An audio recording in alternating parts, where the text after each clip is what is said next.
Smart ഫോണുകളുടെ source code കൈമാറണമെന്ന നിർദ്ദേശം നിർമ്മാതാക്കൾക്ക് മുന്നിൽ വെച്ചിരിക്കുകയാണ് കേന്ദ്ര ഐ ടി മന്ത്രാലയം.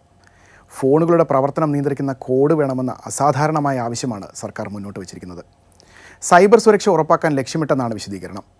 രാജ്യത്ത് വർദ്ധിച്ചു വരുന്ന ഓൺലൈൻ തട്ടിപ്പുകളും വിവരച്ചോർച്ചയും തടയാൻ 83 പുതിയ സുരക്ഷാ മാനദണ്ഡങ്ങളാണ് ഐ ടി മന്ത്രാലയം തയ്യാറാക്കിയിരിക്കുന്നത്. വിവാദമായതിനു പിന്നാലെ നയരൂപീകരണത്തിനുള്ള ചർച്ചകൾക്ക് തുടക്കമിടുക മാത്രമാണ് ചെയ്തിരിക്കുന്നതെന്ന് കേന്ദ്ര സർക്കാർ വ്യക്തമാക്കിയിട്ടുണ്ട്.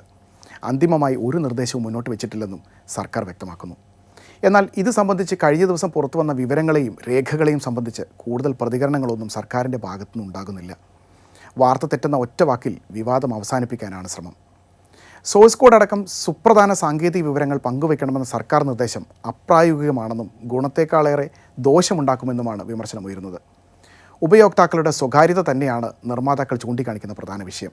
ഇതാദ്യമായല്ല ഐ ടി മന്ത്രാലയം സുരക്ഷ ചൂണ്ടിക്കാണിച്ച് വിചിത്രമായ നടപടികൾക്ക് മുതിരുന്നത്. മാസങ്ങൾക്ക് മുൻപ് സർക്കാരിൻ്റെ സഞ്ചാർ സാഥി ആപ്പ് ഫോണുകളിൽ നിർബന്ധമായി ഉൾപ്പെടുത്താനുള്ള ശ്രമം വൻ പ്രതിഷേധങ്ങളെ തുടർന്ന് പിൻവലിച്ചിരുന്നു. ഫോണിൻ്റെ പ്രവർത്തനം നിയന്ത്രിക്കുന്ന സോഫ്റ്റ്വെയറിൻ്റെ അടിസ്ഥാന ഘടകമാണ് സോഴ്സ് കോഡ്. ഇതിൻ്റെ പൂർണ്ണ രൂപം കേന്ദ്രം നിർദ്ദേശിക്കുന്ന സൈബർ ലാബിൽ കൊണ്ടുവന്ന് ടെസ്റ്റ് ചെയ്യാൻ പാകത്തിന് ലഭ്യമാക്കണം. പ്രധാനപ്പെട്ട സോഫ്റ്റ്വെയർ അപ്ഡേറ്റുകൾ അവതരിപ്പിക്കുമ്പോൾ സർക്കാരിനെ അറിയിച്ചിരിക്കണം എന്നൊക്കെയാണ് ഇതിനിടെ പുറത്തു വന്ന നിർദ്ദേശങ്ങളിലുള്ളത്. ഫോണുകൾ നിർമ്മാതാക്കൾ മുൻകൂട്ടി ഇൻസ്റ്റാൾ ചെയ്യുന്ന ആപ്പുകൾ ഉപയോക്താക്കൾക്ക് ആവശ്യമില്ലെങ്കിൽ നീക്കം ചെയ്യാൻ സാധിക്കണം. ഉപയോഗിക്കാത്തപ്പോൾ ആപ്പുകൾ ക്യാമറയോ മൈക്രോഫോണോ ഉപയോഗിക്കുന്നത് തടയുന്ന തരത്തിൽ സോഫ്റ്റ്വെയറുകളിൽ മാറ്റം വരുത്തണം. പ്രധാന സോഫ്റ്റ്വെയർ അപ്ഡേറ്റുകൾ പുറത്തിറക്കുന്നതിന് മുമ്പ് നാഷണൽ സെൻറ്റർ ഫോർ കമ്മ്യൂണിക്കേഷൻ സെക്യൂരിറ്റിയെ വിവരമറിയിക്കുകയും അനുമതി വാങ്ങുകയും വേണം. ഫോണിലെ പ്രവർത്തനങ്ങളുടെ ഡിജിറ്റൽ രേഖകൾ കുറഞ്ഞത് 1 വർഷമെങ്കിലും ഉപകരണത്തിൽ തന്നെ സൂക്ഷിക്കണം തുടങ്ങിയവ നിർദ്ദേശങ്ങൾ ഉൾപ്പെടുന്നു. ലോകത്തെ രണ്ടാമത്തെ വലിയ സ്മാർട്ട് ഫോൺ വിപണിയാണ് ഇന്ത്യ. ഏകദേശം 750 ദശലക്ഷം ഫോണുകളാണ് രാജ്യത്തുള്ളതെന്നാണ് കണക്കുകൾ. ഇത്രയും ഫോണുകളിലൂടെ കൈകാര്യം ചെയ്യുന്ന വിവരങ്ങൾ എത്രത്തോളമാകും? അതിൻ്റെ താക്കോൽ ചോദിക്കുമ്പോഴൊക്കെ കൈമാറണമെന്ന് പറയുന്നത് ഏത് തരത്തിലുള്ള സുരക്ഷയൊരുക്കലാണ്? ചോദ്യങ്ങളിങ്ങനെ നിരവധിയാണ്.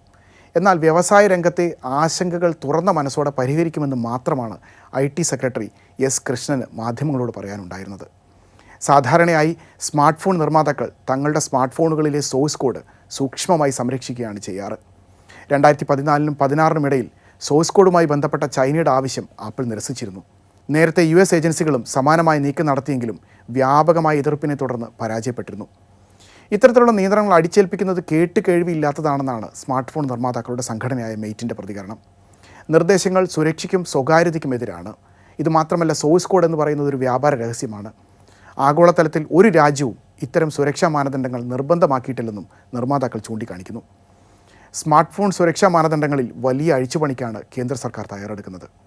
അന്തിമമല്ലെന്ന് ആവർത്തിച്ച് വ്യക്തമാക്കുമ്പോഴും പൗരൻ്റെ സ്വകാര്യതയിലേക്ക് പൂർണ്ണ പ്രവേശനം അനുവദിക്കുന്ന ഒരു ലോകക്രമം സർക്കാർ സ്വപ്നം കാണുന്നുണ്ടെന്ന് വ്യക്തം. ലോകത്തിലെ ഏറ്റവും വലിയ ദ്വീപായ ഗ്രീൻലാൻഡ് കൈവശപ്പെടുത്താനാണ് അമേരിക്കയുടെ നീക്കം. വടക്കേ അമേരിക്കയ്ക്കും റഷ്യയ്ക്കുമിടയിൽ സ്ഥിതി ചെയ്യുന്ന ഗ്രീൻലാൻഡിൻ്റെ തന്ത്രപരമായ സ്ഥാനവും അപൂർവ ധാതുക്കളുമാണ് US-നെ മേഖലയിലേക്ക് ആകർഷിക്കുന്നത്. മേഖലയിൽ മഞ്ഞുരുകുന്നതോടെ ഇതുവഴിയുള്ള സമുദ്ര ഗതാഗതം വേഗത്തിൽ വളരുകയാണ്. ഇതിനെ നിയന്ത്രിക്കുകയും അമേരിക്കയുടെ ലക്ഷ്യമാണ്. അമേരിക്കയുടെ പ്രതിരോധ സുരക്ഷയ്ക്ക് ഗ്രീൻലാൻഡ് അത്യന്താപേക്ഷിതമാണെന്ന് ഉറച്ച വിശ്വാസത്തിലാണ് ട്രംപ്. ഗ്രീൻലാൻഡിന്മേലുള്ള അവകാശവാദം ഉപേക്ഷിക്കണമെന്ന് ഡെൻമാർക്കിലെയും ഗ്രീൻലാൻഡിലെയും ഭരണാധികാരികൾ ആവർത്തിച്ച് ആവശ്യപ്പെട്ടിട്ടും ട്രംപ് നിലപാടിൽ നിന്ന് പിന്നാക്കം പോയിട്ടില്ല. വെറുമൊരു ഭൂപ്രദേശമല്ല, അമേരിക്കയ്ക്ക് ഏറെ നിർണായകമായ മേഖലയായാണ് ട്രംപ് ഗ്രീൻലാൻഡിനെ കാണുന്നതെന്ന് വ്യക്തം. ആർട്ടിക് മേഖലയിൽ ചൈനയുടെയും റഷ്യയുടെയും സൈനിക സാന്നിധ്യം വർദ്ധിക്കുന്നത് US-ന് ഭീഷണിയാണെന്നും അതിന് ഗ്രീൻലാൻഡ് നിയന്ത്രിക്കണമെന്നുമാണ് ട്രംപിൻ്റെ നിലപാട്. ഗ്രീൻലാൻഡിനെ ഡെൻമാർക്കിൽ നിന്ന് വേർപെടുത്തി തങ്ങളുടെ ഭാഗമാക്കാൻ തന്ത്രപരമായ പല നീക്കങ്ങളും US നടത്തുന്നുണ്ട്. ആക്രമിച്ച് വരുതിയിലാക്കൽ അത്ര എളുപ്പമായേക്കില്ല എന്ന് തിരിച്ചറിഞ്ഞതോടെ ഡെൻമാർക്കിൽ നിന്ന് വേർപിരിഞ്ഞ് അമേരിക്കയോട് ചേരാൻ താൽപ്പര്യമുള്ള ഗ്രീൻലാൻഡുകാരെ പണം നൽകി വശത്താക്കാനാണ് ട്രംപിൻ്റെ നീക്കം. ഗ്രീൻലാൻഡ് സ്വദേശികൾക്ക് $1000 മുതൽ $10,000 വരെ നൽകി തങ്ങളുടെ ഒപ്പം എത്തിക്കുന്ന ക്യാഷ് ഫോർ ഗ്രീൻലാൻഡ് പദ്ധതി US ഭരണകൂടം പരിഗണിക്കുന്നതായാണ് അവസാനം ലഭ്യമാകുന്ന റിപ്പോർട്ടുകൾ. ഗ്രീൻലാൻഡിലെ 57,000 താമസക്കാരെ അമേരിക്കൻ പക്ഷത്തേക്ക് ആകർഷിക്കുകയാണ് ലക്ഷ്യം. ഗ്രീൻലാൻഡിൻ്റെ ഭരണം ഡെൻമാർക്കിൽ നിന്ന് അമേരിക്കയിലേക്ക് മാറ്റുന്നതിനെ പിന്തുണയ്ക്കുന്നവർക്കാണ് ഈ തുക പാരിതോഷികമായി നൽകുക. ഗ്രീൻലാൻഡ് സ്വന്തമാക്കാനുള്ള ട്രംപിൻ്റെ നീക്കം വെറുമൊരു റിയൽ എസ്റ്റേറ്റ് മോഹം മാത്രമല്ല, മറിച്ച് ആഗോളതലത്തിൽ വൻ ശക്തികളുടെ പടയൊരുക്കമായി വിലയിരുത്തേണ്ടി വരും. ട്രംപ് അധിനിവേശത്തിന് ശ്രമിച്ചാൽ 1952 നിയമപ്രകാരം ആദ്യം വെടിവെക്കുകയും പിന്നീട് ചോദ്യങ്ങൾ ചോദിക്കുകയും ചെയ്യുമെന്ന ഡെൻമാർക്ക് പ്രതിരോധ മന്ത്രാലയത്തിൻ്റെ നിലപാട് കാര്യങ്ങൾ എത്ര ഗുരുതരമാണെന്ന് വ്യക്തമാക്കുന്നതാണ്. ആർട്ടിക് മേഖലയിൽ റഷ്യ സാന്നിധ്യം വർദ്ധിപ്പിക്കുമ്പോൾ അത് പ്രതിരോധിക്കാൻ അമേരിക്കയ്ക്ക് ഗ്രീൻലാൻഡ് നിർണായകമാണ്. അമേരിക്കൻ മിസൈൽ പ്രതിരോധ സംവിധാനത്തിനും തന്ത്രപ്രധാന മേഖലയാണ് ഗ്രീൻലാൻഡ്. മുൻപ് തുലെ എയർബേസ് എന്നറിയപ്പെട്ടിരുന്ന പിറ്റുഫിക് സ്പേസ് ബേസ് ഇപ്പോൾ അമേരിക്കയുടെ നിയന്ത്രണത്തിലാണ്. റഷ്യയിൽ നിന്നും ചൈനയിൽ നിന്നും കൊറിയയിൽ നിന്നും വരുന്ന ആക്രമണങ്ങളെ ഗ്രീൻലാൻഡിൽ നിന്ന് പ്രതിരോധിക്കാൻ US-നാകും. ഇതിനു പുറമെ കാലാവസ്ഥാ വ്യതിയാനത്തിൽ മഞ്ഞുരുകി നീങ്ങുന്നതോടെ ഗ്രീൻലാൻഡിൻ്റെ മണ്ണിനടിയിൽ ഒളിഞ്ഞിരിക്കുന്ന അപൂർവ ധാതുക്കളുടെയും എണ്ണ നിക്ഷേപത്തിൻ്റെയും സാധ്യതകളിലേക്കും അമേരിക്കയ്ക്ക് കണ്ണുണ്ട്.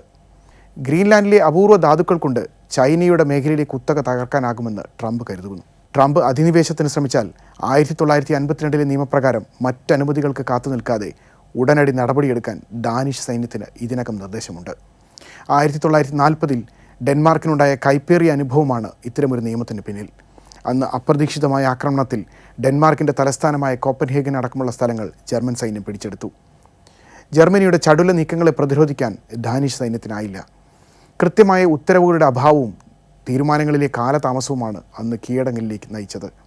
ഇതോടെയാണ് ഭാവിയിൽ സമാനമായ സാഹചര്യമുണ്ടായാൽ നേരിടാൻ സൈന്യത്തിന് സ്വാതന്ത്ര്യം നൽകി ആദ്യം വെടിവെക്കുക എന്ന സൈനിക ചട്ടത്തിലേക്ക് ഡെൻമാർക്ക് എത്തിച്ചേർന്നത്. നാറ്റോയിലെ പ്രധാന സഖ്യകക്ഷിയായ ഡെൻമാർക്കിൻ്റെ അധീനതയിലുള്ള ഗ്രീൻലാൻഡ് പിടിക്കാൻ ട്രംപ് ഇറങ്ങുമ്പോൾ ആശങ്കയ്ക്ക് ഒട്ടും അറുതിയില്ല. നാറ്റോയുമായി ബന്ധം നിലനിർത്തുന്നതിനാണോ ഗ്രീൻലാൻഡ് സ്വന്തമാക്കുന്നതിനാണോ മുൻഗണന എന്ന ചോദ്യത്തിന് രണ്ടിലൊന്ന് തിരഞ്ഞെടുക്കേണ്ടി വരുമെന്ന ട്രംപിൻ്റെ മറുപടി ഡെൻമാർക്ക് ആശങ്കയോടെയാണ് കാണുന്നത്.